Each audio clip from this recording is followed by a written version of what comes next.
This video is sponsored by UGREEN. And where down we go, oh, oh, oh, oh, oh, where down we go. I've spent decades now working in front of screens of all shapes and all sizes, hunched over a laptop, then hooking up to a bigger monitor, then multiple monitors, bigger multiple monitors, and more recently, big ultra-wide monitors. I have made videos on these monitors, and a lot of the comments on those videos are asking me, of course, which one would I recommend? So in this video, I want to help you decide for yourself which monitor is the best for you and talk about each of the key areas to consider when buying a monitor.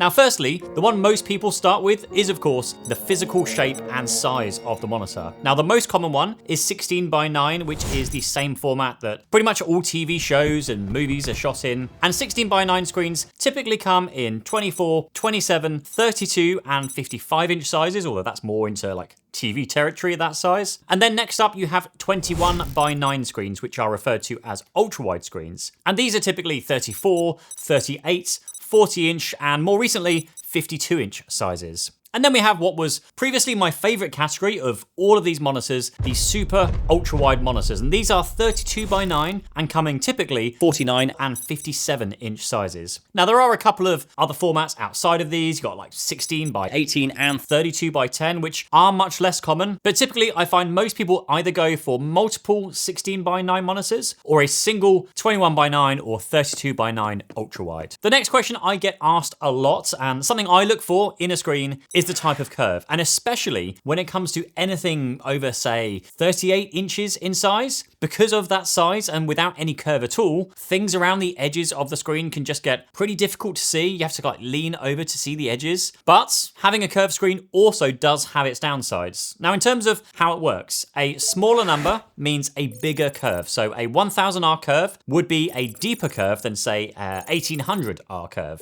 Now my recommendation would be the bigger the monitor, then look for a bigger curve. And I actually saw this a few years ago on the 49-inch Samsung G9 ultra-wide, which had a 1000R curve, which to my eyes was pretty perfect. And then they released a newer version, but that was only an 1800R curve, which I then bought, I then used, and I just found less comfortable to use day to day due to having to like lean to see the far edges of the screen. However, aggressive curves can also introduce their own problems, like a single bright light source in the wrong place expanding to fill the entire display. Or for designers, the ability to draw a straight line can be challenging. But generally speaking, the larger the display, the more of a curve makes sense. Now the next one is one that too many people do actually skip over, and in actual fact is one of the most important things to look for when buying a monitor, and specifically for productivity. Now generally speaking, the higher the resolution, the better quality the screen will be. Now for 16:9 screens, this is fairly straightforward. You get 1080p screens, otherwise known as Full HD, which run at a resolution of 1920 by 1080. And then you get 4K screens, which run at a resolution of 3840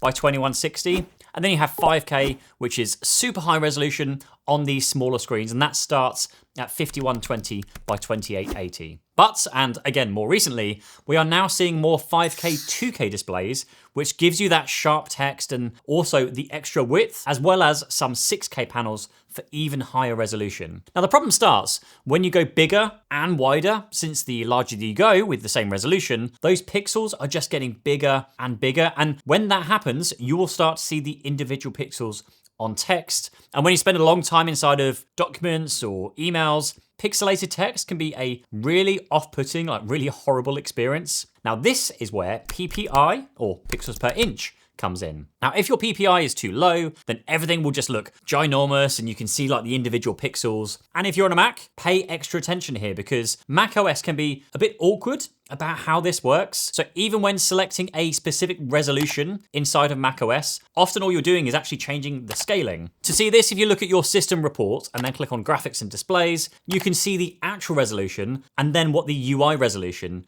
is actually doing. Whereas in Windows, you can set the resolution and then set the scaling independently. Let's talk about panel technology next, because this is where about 90% of the confusion lives here in 2026. So let me make it pretty simple. Every panel is basically one of two families. You've got LCD or OLED, and everything else is like a variation on those two. So LCDs all work by shining a backlight through the panel. TN is the cheapest and the fastest, but the colors can be pretty poor and the viewing angles aren't that great. So I would personally avoid this for work. Now VA give you better contrast than TN, but you will notice some motion smearing and the angles still aren't great on it. Now IPS though has been the productivity default for years now, thanks to lovely colors, wide viewing angles, though it does have weaknesses of contrast. Blacks can also look a little bit gray in a dark room. But then there is IPS Black, which is an upgrade to standard IPS. It roughly gives you double the contrast and gives you genuinely deeper blacks whilst keeping all of that good IPS color and angle goodness. It's what's inside the Dell 40 and 52-inch screen that I have here. Also the Mero and the Koikon. We'll get into those shortly. It still isn't a true OLED black though, but it is a real step up. There is also mini LED, sometimes called hyper mini LED, depending on the manufacturer and how they want to spin it. Now this is still an LCD, but instead of one backlight, it uses hundreds or in some cases thousands of tiny dimmable zones. Now this gets you closer to OLED contrast with huge brightness for things like HDR content. The downsides though is something you can't really avoid, is blooming, which is like a faint halo around bright objects on a dark background, because inherently dimming zones are always bigger than a single pixel. So the more zones you have, the less pixels are needed for an area. Now, Apple Studios Display XDR, for example, has 2,300, which they throw it at the problem, which is about as good as the LCD world gets. But generally speaking, this is just something, again, that is always going to be an issue with this kind of technology, this backlit, dimmable zone technology. OLED, though, is different because it switches off individual pixels. So that means truly blacked because it just switches those pixels off, which effectively gives you infinite contrast ratios. Also very thin, very light panels that also draw significantly less power. For picture quality, nothing else really comes close. But every brand is kind of trying to own the OLED naming by coming up with their own version of this. It's kind of starting to happen with RGB right now. Now, LG's version, for example, is WOLED, which they now call Tandem OLED. And this is where they stack multiple OLED layers on top of each other to push things like brightness and also improves the lifespan. And their latest panels add an RGB stripe layout that also sharpens text, which kind of used to be the OLED's weak spots. There is one thing to watch here, that some of these tandem panels have shown a bit of grey banding in dark scenes, and full screen brightness can still trail a good LCD sometimes. Now, Samsung's version is QD OLED, which they've now branded Penta Tandem. Now, this uses quantum dots for richer colors, and the 2026 panels move to a 5-layer stack, which is where the Penta comes in from the name. Now, that roughly doubles the panel's lifespan and pushes brightness up to around 1300 nits, which is kind of finally getting OLED past that 1000 nit ceiling and really competing with the backlit panels. But then we have the even more confusing problem here, is that when you see something like Dell advertising a 5th gen Penta Tandem QD OLED, like on their new Alienware screens, this isn't actually a Dell panel, it's Samsung's Penta Tandem panel with a Dell badge on it. So brands such as, Asus, MSI, Sony, Samsung, they all actually use the same panel. But with that said, there are still some differences, each brand then chooses to finish the screen with, a glossy or a anti-glare matte coating. Actually, take this MSI 341CQR QD OLED behind me. So this is a 5th gen tandem QD OLED, and it's actually a great example of a brand adding its own tweaks on top of Samsung's panel. But whilst there are a lot of upsides, there are also some downsides with OLED, and that is mainly the risk of burn-in. It is something that still puts a lot of people off buying an OLED. However, it has massively improved recently. So this Penta Tandem technology significantly improves the lifespan, and the long-term testing that we've seen so far is pretty reassuring. But again, if you leave the same taskbar, the dock, the toolbars sitting in the same spots 8 hours a day, every every single day. The risk is certainly not zero, but it's definitely getting better. Under bright room lighting, QD-OLED blacks can also take on a slight purple tint, although newer panels actually use special coatings to kind of counter against that. So which one would I actually recommend? Now on a budget, I would say an IPS or an IPS Black panel would be great. I wouldn't personally buy something like a TN or a VA panel anymore for like real work if you value your eyes. But for me, and the best overall picture, OLED still wins every single time for me, certainly for productivity and even for gaming a lot of the time. And yes, even for productivity when you're sat with the same desktop, menu bars, start menus, and everything all day long, because all the latest generation monitors have protections in place, and this whole 5th gen pen to tandem, all the latest gen stuff is making that much less of an issue. And then of course you get those deep blacks, those rich colors, and actually brightness levels that are now nearing their competitors. OLED is just stunningly good. But there are reasons, which I'll move to in a moment, that mean my daily choice is actually an IPS Black display, even though that, as I mentioned, has its own downsides. Now, something else worth understanding, especially now that many of us are moving to OLED, is text fringing. Now, this is where the edges of text gets like a slight color halo around them, usually a bit of like red or green, a magenta maybe, which makes everything look ever so like slightly off when you're looking up close. Now, the reason this happens comes down to, getting technical now, the sub-pixel layouts of the panel. Now, your operating system expects the little like red, green, and blue sub-pixels to be lined up in like a standard stripe. And when a panel rearranges them differently, text rendering doesn't quite line up, and therefore that gives you this effect. Now, this has been a very small but still noticeable issue with OLED for quite a few years now, because both the older QD OLED and WOLED panels use their own like unusual sub-pixel arrangements. Now, the good news is that that is exactly what these newer RGB stripe OLED panels that I mentioned earlier are actually fixing, and it's a big reason text on the latest OLEDs looks so much cleaner than it did even a couple of years ago now. Now, going back to this MSI screen behind me, even though it has around, I think, 109 pixels per inch, because it has that new 5th gen RGB stripe layout, its text clarity is still very, very good, and there's no like color haloing around the outside. Now, if you are buying a standard like IPS Black, or even a VA panel, this generally isn't something you need to worry about since they already use that standard stripe. It's just one of the reasons text on my Dell 52 looks absolutely fine for productivity, and as far as I'm concerned, it works fine for everyday use. But it is still worth flagging for anyone tempted by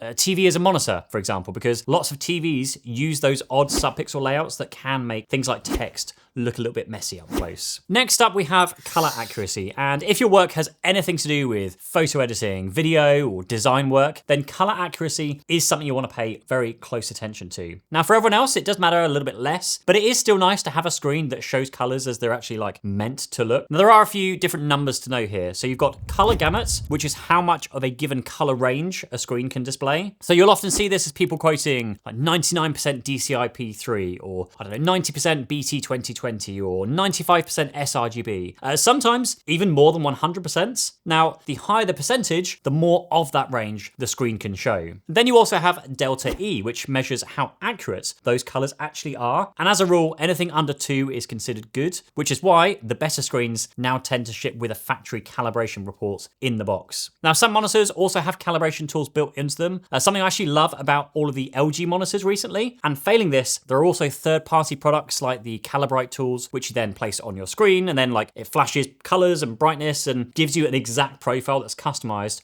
for your exact display. Now, next up is refresh rates. And this is one that's not as important for productivity as it is for gaming, but it is worth considering still. Now, what the refresh rate does is essentially it smooths out the motion on your display. So when you pick up and drag a window, it's the difference of seeing like a blur as you move it, rather than actually accurately seeing the window move as you're moving it. Now, in gaming, this is really important because going from, say, a 60 Hz display to a 240 Hz display, gameplay footage, of course, is much smoother and much more enjoyable to play. But for productivity, where most things on your screen are just static and don't move around, this doesn't matter as much, if at all. Although I would say you can definitely tell the difference going from like a 60 to 120 Hz panel, even in productivity. Now, something that is relatively new here recently is something dubbed dual mode, which lets you switch your monitor from its highest resolution and reasonable refresh rates, which are, again, great for productivity, down to a lower resolution, but with even faster refresh rates, which can be great for gaming. So if you are looking for one screen for both productivity and gaming, this may well be worth looking into. Just here, make sure you actually check that whatever you are connecting your screen into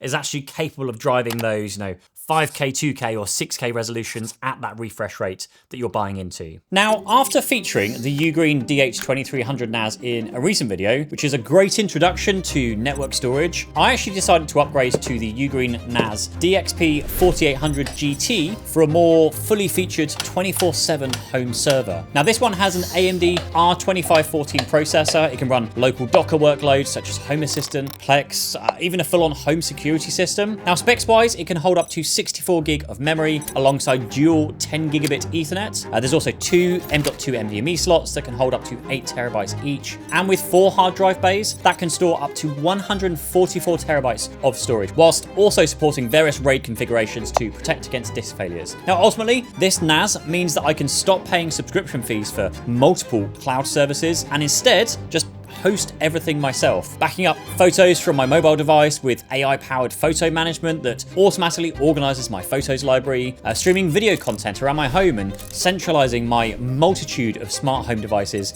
in one single box. The UGREEN NAS GT series is now available on Amazon and the UGREEN website, and I'll also link them down below in the description so you can go check them out for yourself.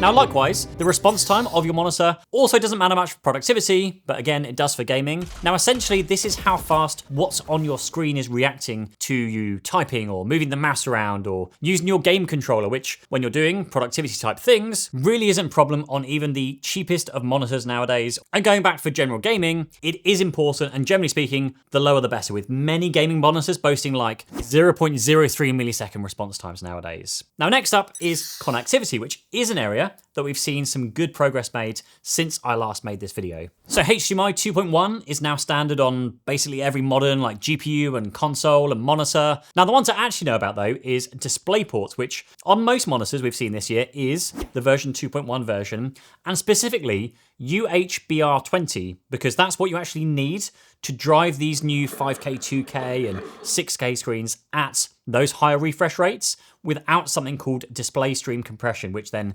compresses the images sent to your display over the cable with the lower bandwidth that's available to them. But with that said, much like a compressed JPEG or PNG image, you could argue that it would be hard to actually push to tell the difference between a compressed one and uncompressed. Now, another update also comes to Thunderbolt. So many displays are moving from Thunderbolt 4 to Thunderbolt 5, and that has more bandwidth, 140 watt plus power delivery. So you can then run the display, charge your laptop, charge all the dock, connect all to your devices all over one single cable. Now, if you are a Mac user, this is the bit that catches people out, because some displays such as the Miro 6K or the Koikon G32P only come with DisplayPort via USB instead of actual Thunderbolt, which means you have less bandwidth than proper Thunderbolt, which can then limit things like daisy chaining other monitors. And in the Miro's case, the onboard USB ports are also significantly slower than you would have on something like Thunderbolt 4 or Thunderbolt 5. But generally speaking, as a Mac user, go for proper Thunderbolt 4 or proper Thunderbolt 5 on your displays. One cable charges, does the display, pulls through any other connected device at their fastest speeds. And of course, you can also plug in your Mac via HDMI or DisplayPort using docks like the CalDigit TS5, which I personally still use, and then hook up your other devices like USB, audio, and network. Now, speaking of which, there are still some extra features which you may be interested on these monitors, which can be quite kind of hit or miss depending on which monitor you buy, such as the ability to display two devices at once, either side by side, which is called picture by picture, or big picture with a little window inside, which is called picture in picture. Now, if you switch between Mac and PC, or maybe a gaming console, maybe a work and a personal machine, this can be a really, really useful feature. Now, above that, there is something called KVM, which stands for keyboard,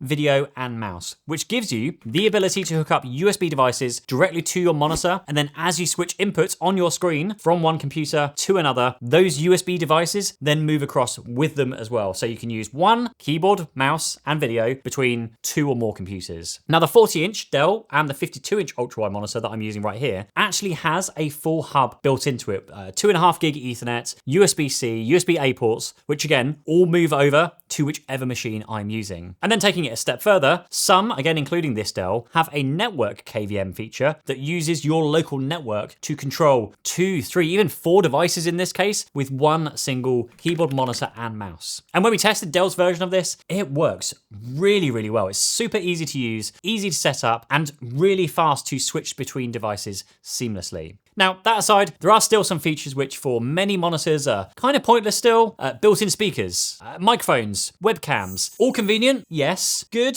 not really. You are still far better off hooking up to your own headphones or your own speakers or buying a dedicated webcam, get a decent mic, or maybe get a decent headset with a mic. There are still plenty of better options out there, even still on a budget. LED lighting, also totally pointless in my eyes, considering most of us, like we have here, push our monitors up against the wall so you can't see the back anyway. Plus, those LED lights aren't even bright enough to even see like the glow reflected on the wall anyway. So you are still better off just, buying LED strips, mounting them up behind your monitor if you really want that like whole pimp my PC effect. Also, remote controls, they are great if you're buying like an all-round monitor for gaming and productivity and maybe doubling up to watch TV as well. But generally speaking, smart monitors generally means a slower interface compared to a non-smart on-screen menu system where you have quick access to everything you need. Although one feature that does then unlock is the ability to keep your monitor up to date with the latest software and the latest firmware updates, which can install automatically via the internet versus, well, without a smart interface where firmware updates have to be like downloaded manually and installed manually via USB, sometimes USB stick, which can be a bit of a faff. And then of course, if all else fails, and one thing that is easy to overlook until something of course goes wrong with it is the warranty. And it is worth a quick look before you spend, potentially significant amounts of money on a screen. Now, most monitors come with somewhere between 1 to maybe 3 years of warranty support, though the better brands like Dell often include 3 as standard, along with things like dead pixel guarantees and next day panel replacements, which is genuinely reassuring on a screen that costs like £2,000 to £3,000. Now, if you're going OLED, there is also one specific thing to check for, and that's burn-in cover, because burn-in is the big fear with OLED. Now, a lot of brands do cover this, like LG, Asus, MSI, also now include 2 or maybe 3 years of burn-in protection specifically, and I would treat that as pretty close to essential if you are planning to work on, an OLED screen all day, every day. So it's a big part of what makes buying an OLED new rather than used a bit of a safer bet, because you get the warranty. And this is also where the lesser well-known brands need a little bit more care, because screens like the recently reviewed Miro and Koikon, they are brilliant value, but then the warranty terms, the returns process, and where the support is actually based, which is often China, they aren't always as straightforward as buying from something more reputable like a Dell or an LG. And unlike Apple, where you can literally walk into an Apple store and have them repair it there without then having to send it off and then wait days, sometimes weeks to then get it back, that can be a huge value add for a lot of people. Now, that doesn't make things like the Koikons and the Miros and such a bad buy. It, again, just means that you need to have your eyes open, especially on something you're relying for your main thing of work every single day. Always look at online reviews, whilst also keeping in mind that a lot of the time, online reviews are typically only left by unhappy customers, so definitely keep that in mind. Now, in terms of which specific monitors I would recommend to, my families and friends if they ask me, here are in no particular order, a few monitors that I would definitely consider. Now, if you want to bin maybe you're like multiple monitors or just have one single huge screen, the biggest, baddest, most ridiculously amazing screen that I use, again, day to day, is the Dell 52-inch Thunderbolt 6K 120Hz display on an IPS Black panel. Just overall, the size, the resolution, the refresh rate, combined with just the sheer amount of ports and expandability on features on this thing. You've got Thunderbolt 4, 140 watts of power, 2.5 gig Ethernet, a proper KVM on it, and tons of like picture by picture and picture in picture for up to 4 computers at once. It is color accurate, the pitch quality looks great, there's no issues with blurry text or text fringing. There are some catches, there's no HDR, it's only 400 nits, and of course it's definitely not built for gaming. It also has a relatively average 129 PPI, which sure it could be better, and also around £2,500. It's not cheap, although cheaper than a 27-inch studio display. But again, like I've said, if your main reason is productivity, honestly, I've tried so many monitors and nothing even comes close to this screen right now. I absolutely love it. And I'm not even using it at its max brightness. It's at like 80% brightness. And if the 52-inch model is maybe too big or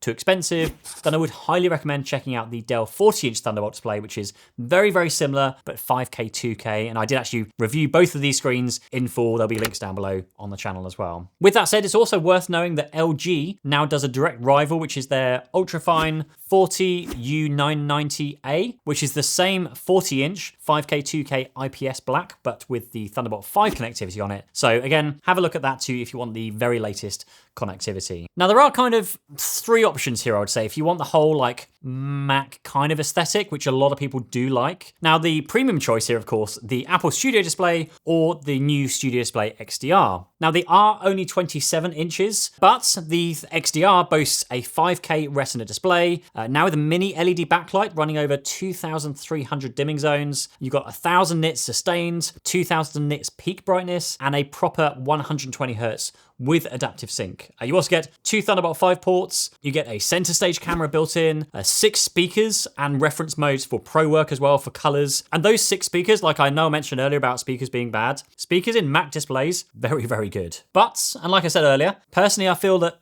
at this kind of price, especially the XDR model, there are much better options considering the price of the 27-inch display XDR versus the whopping 52-inch Thunderbolt display. And I just don't personally think Apple can even come close to having this screen instead. But again, I know for the right people, it is magnificent. Now, with that said, there are a couple of other options here. One that has seen a lot of interest in places like the high DPI and Apple communities. The Miro Pro is a 32-inch 6K display, which is 6144 by 3456, I believe that's right, at a very sharp 224 pixels per inch. And these are on an LG Nano IPS Black panel, which looks like very familiar. It charges your Mac over a single cable, has a bit more HDR headroom than its rivals at 750 nits, comes with a display included because, you know, that was a whole thing. And the Pro stand, $999.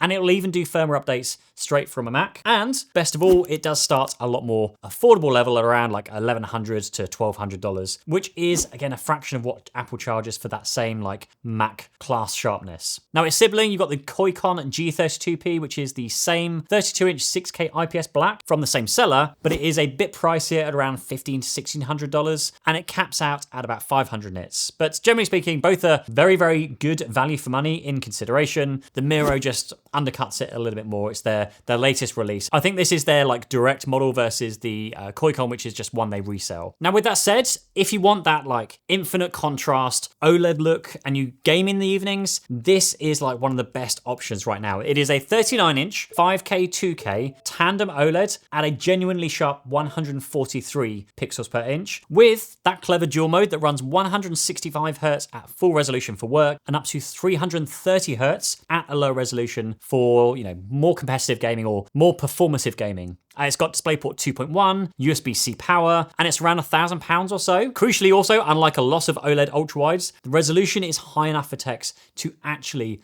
look sharp. Now, something I actually mentioned earlier in this video and something you may also want to consider is using maybe a TV as a monitor. Now, this is where I tried it recently with both a 4K and more recently an 8K TV. Now, the appeal here is pretty, big. It's a big TV.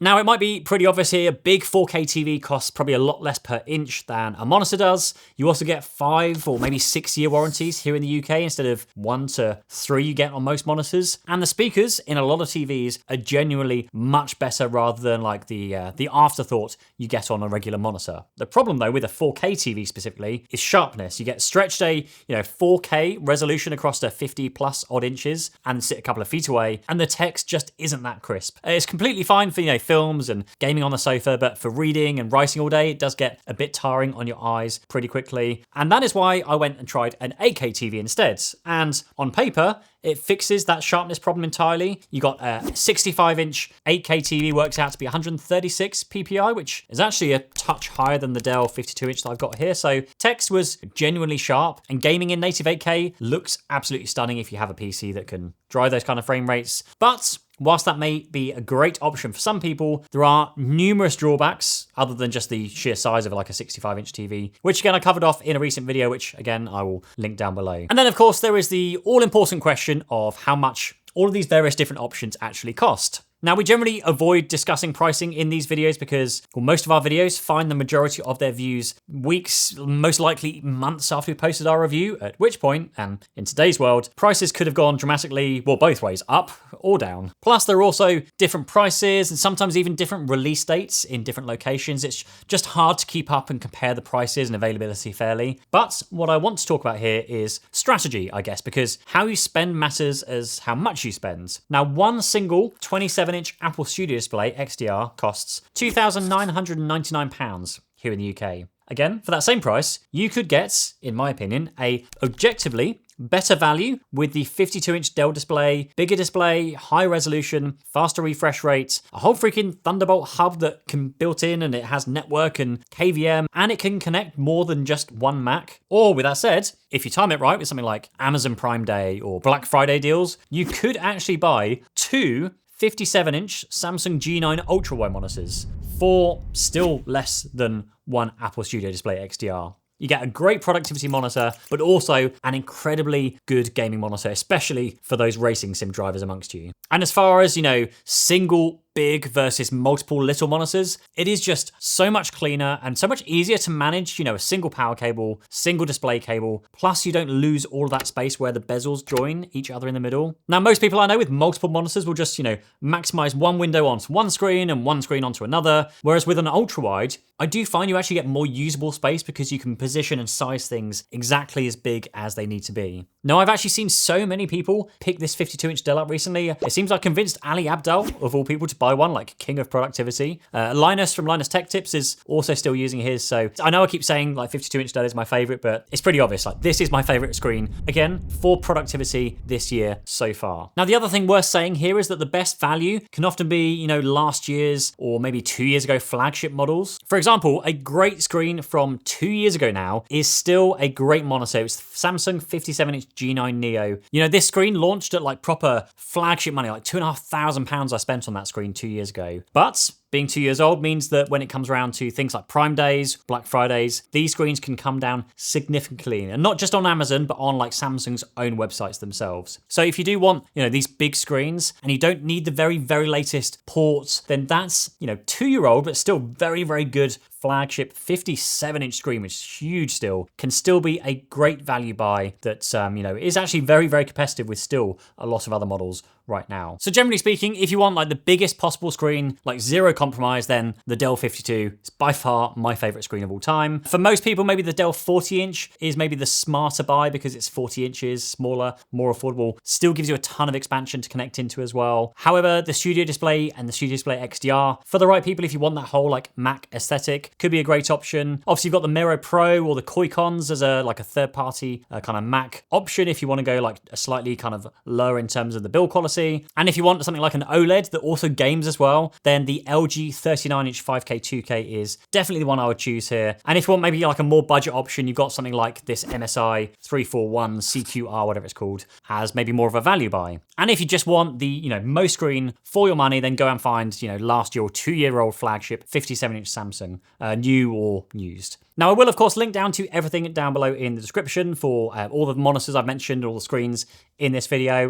Don't forget, do subscribe if you found this video useful. I think 95% of people watching aren't subscribed, so would hugely appreciate that. And if you want to go and watch the 52-inch Dell or the review on the 40-inch Dell, here they are, and I will see you in that video. Thank you so much. Bye-bye.